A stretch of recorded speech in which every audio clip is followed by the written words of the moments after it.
This week on The Record, abortion on the Missouri ballot, but could the rules change? The latest on the Republican push to make it harder to change the Constitution.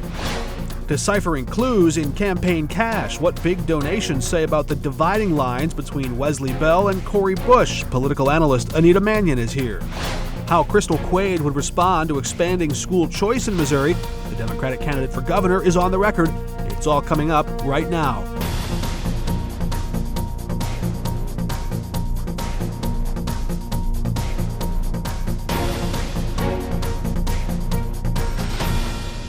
Welcome to The Record. I'm Mark Maxwell. Missouri Republicans voted nearly unanimously to make it harder for voters to change the Constitution this week. But first, voters will get their say whether to accept or reject that higher threshold. House Democratic Minority Leader Crystal Quade is running for governor. She says there is no chance voters will approve this. She's now on the record.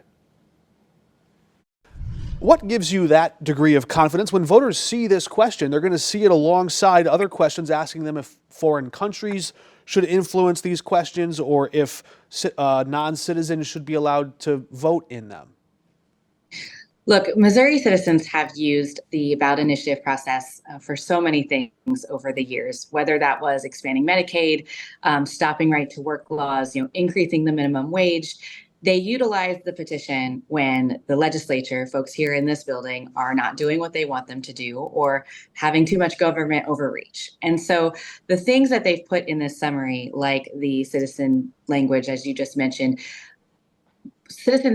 non-citizens are already not allowed to vote in Missouri, and folks know that. The Republican bill sponsor for this HJR very much outright said on the Senate floor that we're adding this language to essentially deceive voters. She called it ballot candy. At the end of the day, what voters will be voting on is whether or not they get to use their voices to make changes to the Missouri state constitution. And they deserve that right. They utilize it. They like it. And we shouldn't be messing with it. You've said that this is a remedy for government overreach, and certainly there are examples of that. But there's also government apathy or legislative apathy, and industry overrides this. Isn't it at least a little bit ridiculous that bingo is in the Constitution? Well, bingo being put in the Constitution was actually the state legislature taking that to a vote of the people. The people did not do that themselves. And so that is we here in the legislature have the ability to send something to a vote of the people, just like they tried to do today. And bingo actually went in through that mechanism, not by citizens collecting signatures to do it themselves. The signature collection, right? But there's still this level of comfort where legislators get nervous and they sidestep a thorny issue and sort of punt it to the voters. And industry has stepped in the void there. But there's other examples where industry has put something like marijuana. They've put that to as well. So I just wonder about where we go from here. The thing about laws is that they can evolve with the times. They can change. You put something in the Constitution, you do kind of lock it in there a bit more. Oh, absolutely. And I would challenge you saying that the industry is the one putting that in there. Again, the citizens are the ones signing the petitions. Those signatures are verified that they are registered voters here in Missouri to make sure that the appropriate amount of signatures is collected. And then, of course, folks move forward. I absolutely things change with time. And just like we make amendments to the Constitution, legalizing marijuana is a great example. 50 years ago, the citizens didn't want that. And then now they do, and they were able to make that change. If we need to make changes again based around, new information, new data, then we can do that. By putting it in the Constitution doesn't enshrine it forever. We can still make those accommodations as time changes. I think the crux of this issue for me is, again, the citizens utilize this, just as you mentioned, whether, the legislature is apathetic about doing something they want them to do, or they've overreached too far.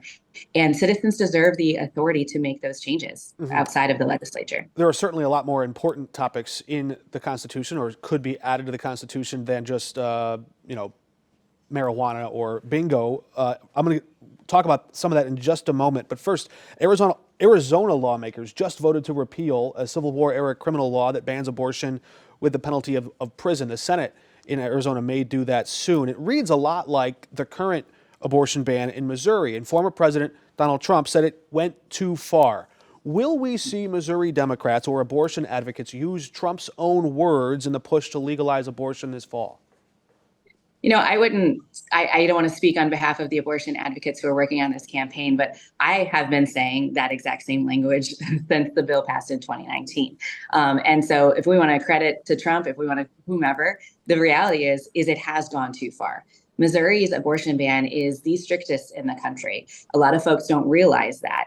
And it absolutely is a overreach from the government, an attack on personal liberties. And yeah, I'm glad that there are Republicans who are starting to realize it and saying so. What will be the effect of the Missouri House and Senate voting to block women in poverty from using their health insurance, Medicaid, from accessing services at Planned Parenthood?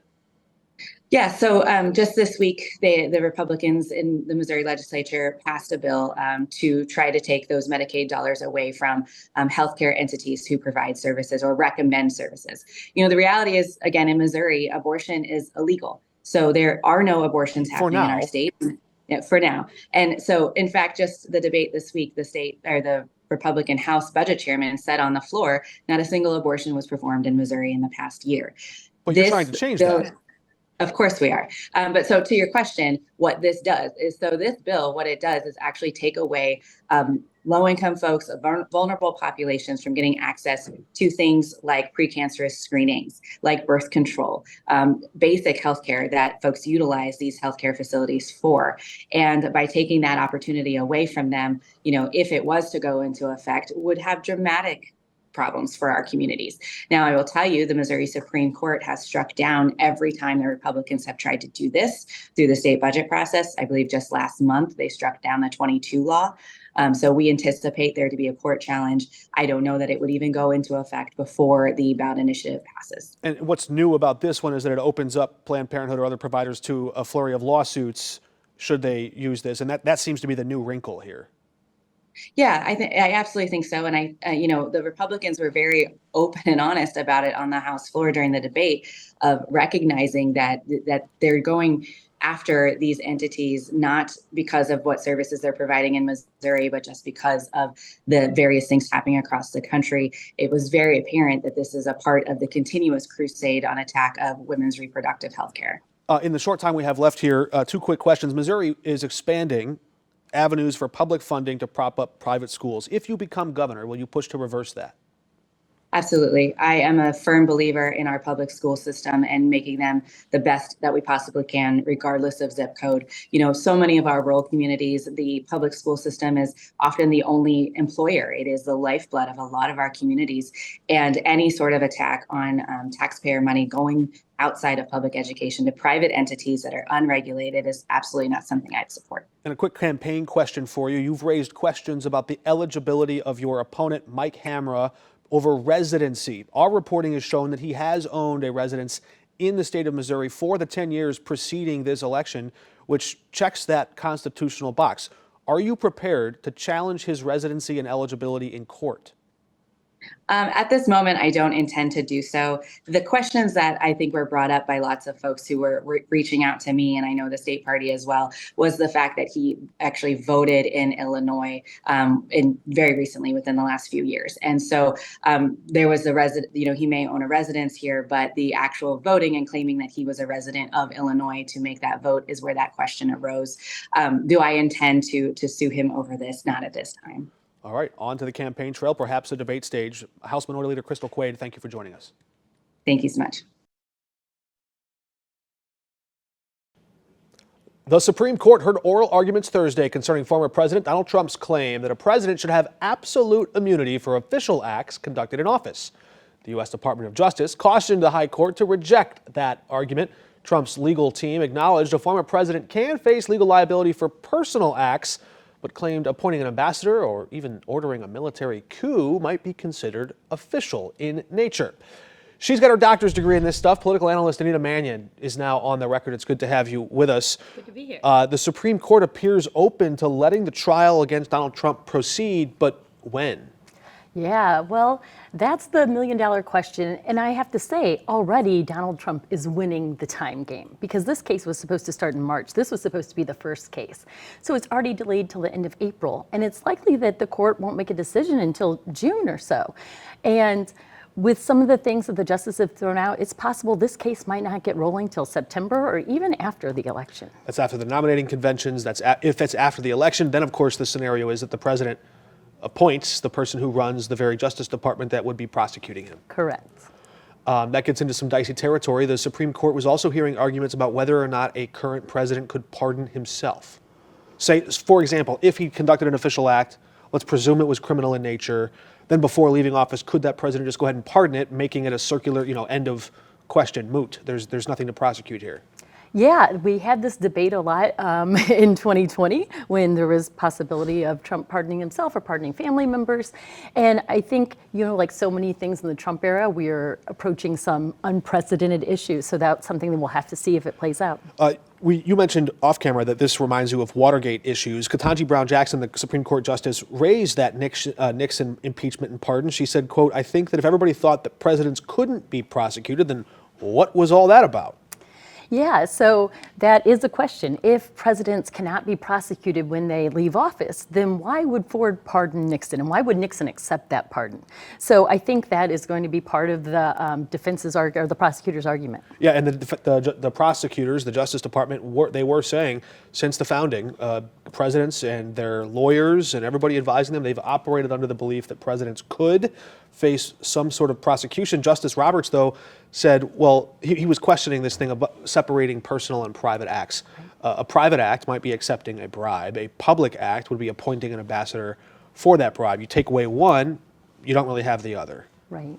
And Amy Coney Barrett was also kind of trying to flesh this out. And so we could see a decision that said perhaps maybe presidents are immune from criminal prosecution for public acts, but not for private acts while they held office. So maybe a private act would be calling as a candidate and asking Georgia to find 11,000 votes. Mm-hmm. But maybe the public act would be pressuring your vice president to take action. And how are those all interconnected, and how could those be extrapolated? Yeah, it seems easy to see how a defense strategy might be to say, let's just take half these things off the table, and then it weakens all the other claims in the deck of cards, so to speak. One last question is where it goes from here. There was some claim, and some conservative justices were open to this idea that if we don't grant some immunity to a president, that there might be this flood of prosecutions in the future.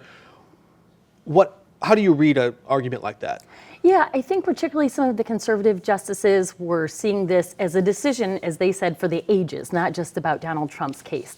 And could this open up to just continual prosecution of former presidents? And so they're trying to ward against that, where liberal justices also see this as a future problem, but maybe to have a monarchy, someone with full immunity who could do what they wanted in office. The war in Gaza rages on, that debate on college campuses and in races for Congress. More on that next. Congresswoman Cory Bush faces a tough test against St. Louis County Prosecutor Wesley Bell this fall. Right now, Wesley Bell is outraising Cory Bush. Campaign filings with the Federal Election Commission show AIPAC, Super PAC, funneled $387,000 to Wesley Bell's campaign in March alone. A lot more since then. Some big money groups have also boosted Bush's campaign. Donors like the Squad Victory Fund and Progressive Voices for Peace have pitched in. But one controversial figure is also supporting her, NBA star Kyrie Irving, donating to Bush's campaign. It looks like it's his first political contribution to any federal candidate ever. Irving was suspended by the Brooklyn Nets 2 years ago for, quote, failure to disavow anti-Semitism. That's a topic that has dogged Bush some in this race already. Joining us again is Anita Manion, our political analyst who studies politics and is an expert in the topic. I want to ask you about this guilt by association. The Bush campaign has been trying to sort of point out or highlight, look at all the money that Wesley Bell is getting. We see now that can backfire. It can, and this is the thing in our modern era that donors can be secret, donors can make large contributions, and if you're going to sort of point out your opponent's, maybe problematic donors, then yours are going to be raised as well. Yeah, some supporters of Wesley Bell have suggested, look, Kyrie Irving is a guy who doesn't know if the earth is flat or round, but he knows who should represent St. Louis in Congress. Well, I don't think there's limits on your political knowledge and your ability to donate to a candidate. Right, but it raises the question, why her? Sure. Why now? He's never donated to anybody running for federal office before.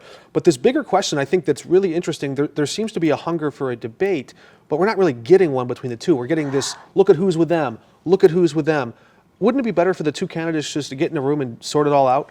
Gosh, I feel that way about so many of our races, right? We've gone away where debates seem to happen less and less, and incumbents seem more reluctant to debate their challengers. I'd love to see a debate between these two. Yeah, and their policy disagreements might extend far beyond just Israel and Gaza and the policy there, but we may not know that. So long as they stay in their corners, we may not know what the disagreements look like. Yeah, I completely agree. All right, Congress passed a bill to President Biden's desk to ban TikTok if TikTok doesn't sell within a year. That's after the election. So is it a liability for Biden or not really? Because TikTok will still be here. Well, they seem to be mainly concerned about young voters when it comes to this TikTok ban. And if the app doesn't stop working on their phone before the election, I suspect most people won't be too tuned in to like the nuances of this. And it will likely be even more than a year because TikTok is going to challenge this in court. And that may delay the very deadline there as well. Former President Trump previously said he'd ban it.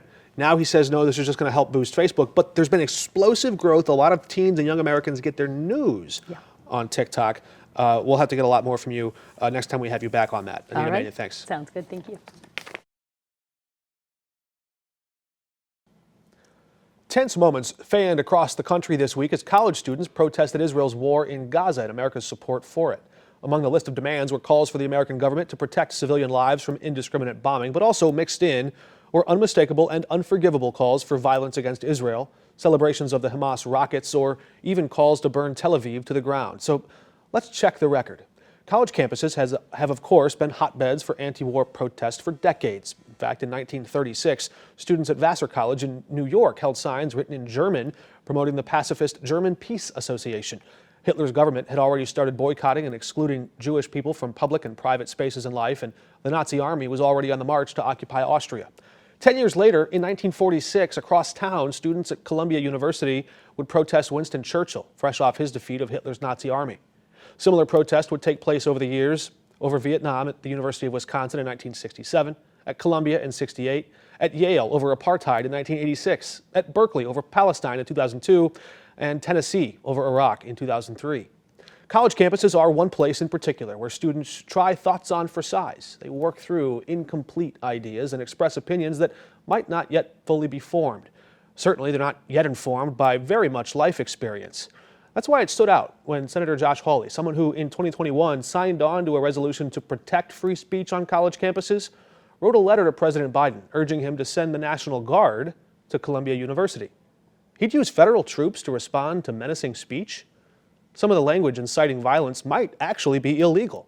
Some actions taken there, perhaps coordinating with Hamas sympathizers, could even cross a line into recruiting terrorists, both of which could be investigated or even prosecuted by local or federal authorities, but could not very well be properly addressed by federal troops arriving on the scene. But other signs of distress or riot were also missing. At the time of Hawley's statement, there were no reported injuries, no damage to property, no sign police had lost control or been overwhelmed. No sign of that protest escalating into widespread disorder that would threaten other free people from moving around or getting onto interstates, all of which would typically be handled by a governor, not a president. None of that was there. Instead, Hawley offered an example of history to try and connect these outbursts to the president.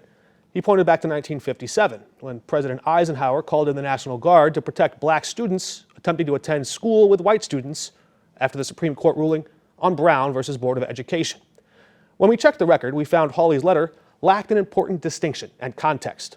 There, unlike here, the president was overriding the Arkansas governor's directive to use government force and the National Guard to break the law and to block those students from entering the school. Very similar to how President John F. Kennedy twice moved to override Alabama Governor George Wallace, who also tried to use the National Guard to break the law and block black college students from entering the college campus in Birmingham or later high school students in Tuskegee. That state and federal tension just didn't exist here. States were not openly flouting the Supreme Court. The governor of New York had not called in the National Guard. In fact, when I called them to find out, one guardsman told me that NYPD officers outnumbered their troops 3-1. Quote, "The cops are trained to do this. We're the last resort. NYC has more than enough cops to handle this," I was told. Then he said this about Senator Hawley. He said, quote, "These guys are trying to make their point. I understand they're trying to get attention." Politicians will always attack their opponents. I'd love to know just how much government force a free speech crusader would use to quell impolite or even menacing speech. maybe one day Senator Hawley will come back on this program and we can discuss that, his devotion to the First Amendment and other things. That's all of our time today. We'll be back at the same time next week. Until then, we're off the record.